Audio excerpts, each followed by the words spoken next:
Bonjour à tous. Samedi 10 septembre 2022 à 11h58 heure de Paris, la Lune se trouvera à 17,41 des Poissons et le Soleil exactement en face à 17,41 de la Vierge. La pleine Lune est toujours un moment de mise en lumière et donc de prise de conscience, en particulier sur le travail en cours depuis la nouvelle Lune. Depuis 2 semaines, il était question, avec les énergies de la Vierge, d'effectuer un travail de tri, de planification, d'organisation pour les mois à venir dans notre travail et nos différentes activités, d'élaborer de nouveaux projets. À l'ordre du jour, il y avait également une réflexion à mener quant à d'éventuels changements dans notre alimentation, notre hygiène de vie. Tout cela faisait appel en priorité à notre sens de l'analyse, à notre raisonnement, à notre mental en général. Avec la pleine lune en Poisson, nos émotions reprennent de la place, nos rêves reprennent de l'importance, et nous nous autorisons à nouveau à écouter notre petite voix intérieure qui peut venir nuancer, voire contredire certaines décisions ou positionnements pris ces derniers temps. La lune en Poisson nous apporte une sensibilité décuplée, un imaginaire fécond et une intuition plus performante, surtout avec la conjonction à Neptune, qui est très puissant puisqu'en domicile. Cette conjonction Lune-Neptune, éclairée par le Soleil depuis la Vierge, peut tout à fait merveilleusement inspirer les artistes ou toute personne déjà marquée par les énergies neptuniennes. Mais cette conjonction Lune-Neptune en Poisson peut aussi nous sortir de la réalité et nous faire prendre des vessies pour des lanternes. Nous pouvons croire des propos mensongers. Nous pouvons nous faire manipuler, surtout avec Pluton en sextile en Capricorne, qui est entre autres le signe de l'État et de ceux qui nous gouvernent. Avec le nœud sud en Scorpion, maîtrisé par Pluton, nous pouvons nous leurrer nous-mêmes à l'occasion de mémoires du passé qui remontent et que nous interprétons mal du fait de notre émotionnel qui peut déborder. Car Lune-Neptune peuvent brouiller le message. Il faudra être vigilant et faire appel au Soleil en Vierge, c'est-à-dire rester centré. Et il faudra activer notre pensée analytique pour trouver le sens des mémoires qui remontent ou des prises de conscience qui apparaissent. Notre intuition sera ainsi dégagée des flots émotionnels perturbateurs et elle viendra confirmer ou infirmer nos conclusions. Autre point du thème qui pourra être aidant pour continuer notre tri des éléments du passé qui remontent. Le sextile d'Uranus à la Lune et donc également son trigone au Soleil. Cette configuration en triangle rectangle montre l'importance du rôle d'Uranus pour équilibrer l'axe Vierge-Poisson. C'est par une ouverture à la nouveauté que nous pourrons plus facilement évacuer l'ancien qui ne nous est plus utile ou qui nous freine pour avancer. Et vice-versa, pourrait-on dire. Si nous libérons de la place en nous en lâchant de vieilles habitudes, de vieux comportements, de vieilles croyances, en particulier celles qui nous limitent et nous empêchent d'oser, d'avoir de l'audace. Si nous faisons de la place en nous, nous pourrons accueillir du nouveau. Cela pourra être de nous lancer dans un nouveau projet rêvé depuis longtemps, mais pour lequel nous posions tellement de limites ou de conditions à sa mise en œuvre que nous n'osions rien entreprendre. Cela peut être une nouvelle relation. Uranus est en maison 7 en Taureau, sous la maîtrise de Vénus. Cela peut être une ouverture à la spiritualité, Neptune conjoint à la Lune, par une révélation soudaine sextile Uranus. Par ailleurs, Uranus est toujours conjoint au nœud nord en Taureau. Uranus nœud nord, opposé au nœud sud, en sextile et trigone au Soleil et à Lune-Neptune, forment un grand rectangle. Pour que cette configuration s'active pleinement, il sera judicieux d'utiliser l'énergie des carrés de Mars à la Lune et au Soleil en osant s'affirmer, en particulier dans notre communication orale et écrite, Mars est en Gémeaux, et également l'énergie du carré de Saturne à Uranus et au nœud, en renforçant notre sens de la responsabilité.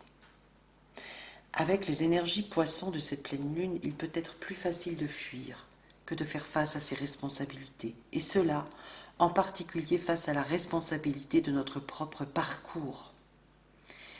Les poissons acceptent facilement une certaine fatalité et sont prompts au sacrifice. Concernant cette responsabilité de notre propre parcours, certains parlent de destin et d'autres encore de karma. Quoi qu'il en soit, ici justement intervient pleinement notre libre arbitre. Si nous revenons à Mars, nous constatons qu'il forme également un carré à Vénus, un trigone à Mercure et un sextile à Chiron. Le carré à Vénus peut tout à fait contenir les difficultés à exprimer nos valeurs.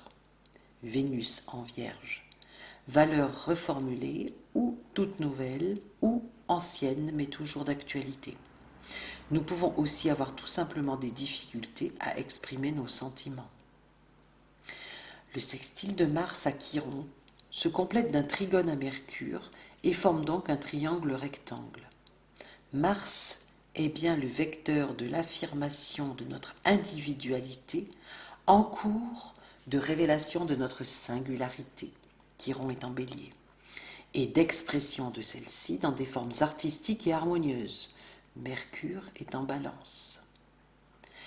Dans l'opposition Mercure-Chiron, nous pouvons voir une certaine retenue dans l'expression de notre individualité du fait des garde-fous de la Balance, qui ont tendance à lui faire donner la priorité à l'autre, à la valorisation de l'autre. De plus, Mercure en Balance est maîtrisé par Vénus, qui, se trouvant en Vierge, est maîtrisée par Mercure.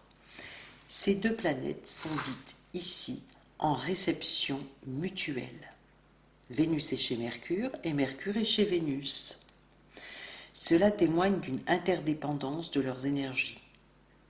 Nous pourrons exprimer nos sentiments de façon plus mentale que sentimentale en prenant garde de ne pas blesser l'autre. Et, dans notre façon de nous exprimer, nous chercherons à éviter tout conflit et favoriserons les compromis.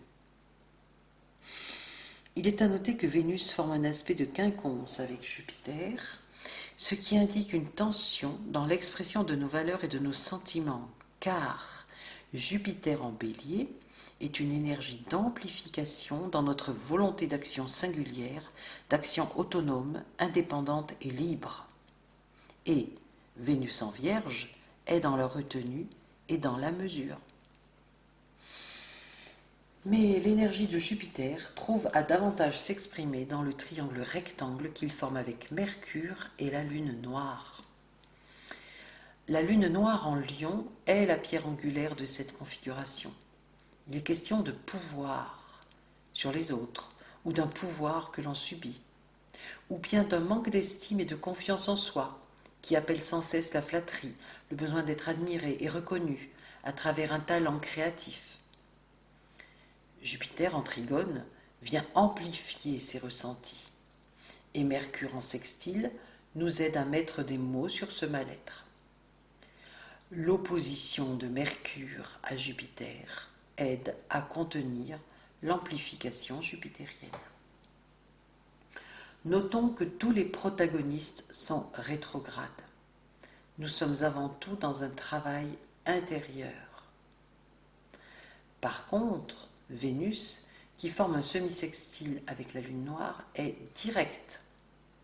En positif, elle nous aide par un ressenti de justesse de nos valeurs, du fait d'un travail de tri, de nettoyage et de purification, favorisé ces 2 dernières semaines grâce aux énergies de la Vierge. Pour terminer cette première partie de notre étude, rappelons-nous que toutes les planètes sont rétrogrades, sauf Vénus et Mars, et bien sûr les luminaires qui ne le sont jamais. Cela indique bien un travail et un brassage intérieur intense. Ceci étant, cette lunaison est porteuse de beaucoup d'aides et donc de facilité pour œuvrer à notre transformation. Profitons-en.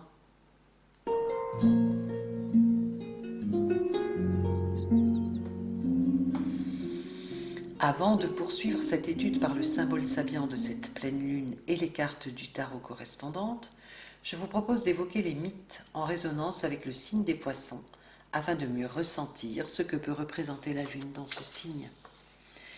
Tout d'abord, nous pouvons évoquer Océan et les Océanides, qui sont symboliquement rattachés au signe des poissons. Océan était le fils d'Ouranos et de Gaïa, le ciel et la terre, et il eut avec sa sœur Thétis, qui signifie la nourricière, 3000 enfants, dont les fleuves, les sources et les Océanides, qui sont des nymphes des profondeurs marines. Nous sentons déjà là le fond de la nature des personnes marquées par ce signe. Ensuite, il y a la légende qui nous raconte comment Aphrodite, Vénus, et Eros, Cupidon, poursuivis par le monstre Typhon, Ahriman, se seraient jetés dans l'océan pour lui échapper. Poséidon, Neptune, offrit à Aphrodite et Eros 2 dauphins qui les emportèrent en lieu sûr. Pour récompenser les 2 dauphins, Zeus en fit la constellation des poissons. Là, nous voyons la résonance avec le syndrome du sauveur, fréquemment mentionné pour les personnes marquées par le signe des poissons. Enfin, parmi les 12 travaux d'Hercule, c'est le 5e qui est en résonance avec le signe des poissons, les écuries d'Augias. Pour nettoyer les écuries immondes d'Augias, Héraclès, Hercule chez les Romains, détourna le cours de 2 fleuves jusqu'aux écuries. Le nettoyage fut efficace jusque dans les recoins les plus sombres. Une fois celui-ci terminé, l'eau des fleuves se répandit sur les champs avoisinants et féconda les terres stériles. Puis, Héraclès replaça dans leur lit les fleuves détournés. Tout cela nous renvoie d'une part à la vertu purificatrice de l'eau et d'autre part à son utilisation dans les rites de passage tels le baptême. L'eau est rédemptrice des fautes passées et berceau de toutes les vies. Elle contient les promesses des naissances futures. De fait, le signe des poissons est porteur d'un parcours de résolution karmique, de purification et d'élévation spirituelle.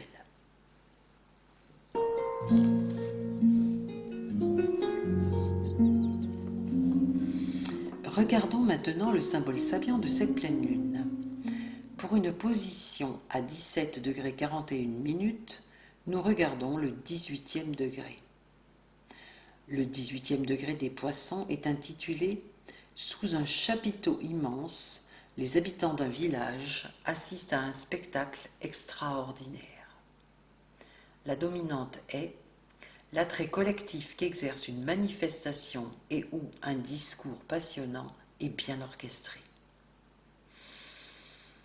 Le mérite et la conviction suscitent l'enthousiasme des gens pour qu'ils oublient l'ennui de la routine ou les fautes qu'ils commettent régulièrement par action ou par omission. L'individu et la collectivité sont réunis au sein d'une action significative qui renforce leur convivialité de façon directe ou indirecte. Ce degré traduit, chaque fois qu'on le trouve, que le moment est venu d'oser se présenter avec ses œuvres devant sa communauté pour être applaudi ou pour attirer un disciple. Se donner un tour dramatique en public, voilà ce que suggère ce degré. En résonance avec la carte de la pleine lune en Poisson, sur le plan individuel, je retiendrai que le moment est venu d'oser se présenter avec ses œuvres devant sa communauté. Cela nous renvoie au grand rectangle, avec le Soleil, Lune Neptune, Uranus nœud nord et le nœud sud, associés au carré avec Mars et Saturne. Sur le plan collectif, je retiendrai davantage la dominante, en relativisant cependant le terme passionnant. dominante qui résonne fortement avec Pluton, sextile à Neptune lui-même conjoint à la Lune, pour la résonance avec les mensonges, Neptune, et la manipulation, Pluton, de la population, la Lune.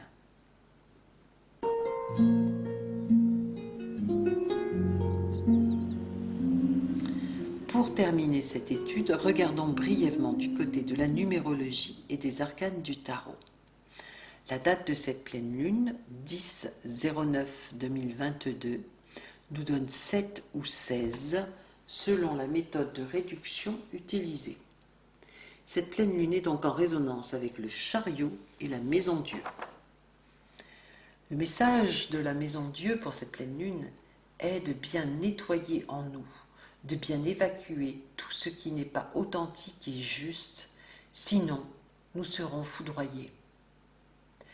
La nécessité de trier et de ne garder que ce qui est bon pour notre évolution et donc pour l'amélioration de nous-mêmes et de notre existence, sans négliger de nous ouvrir aux révélations du monde spirituel, cela est l'unique voie du moment pour ne pas perdre notre raison, notre capacité à penser par nous-mêmes.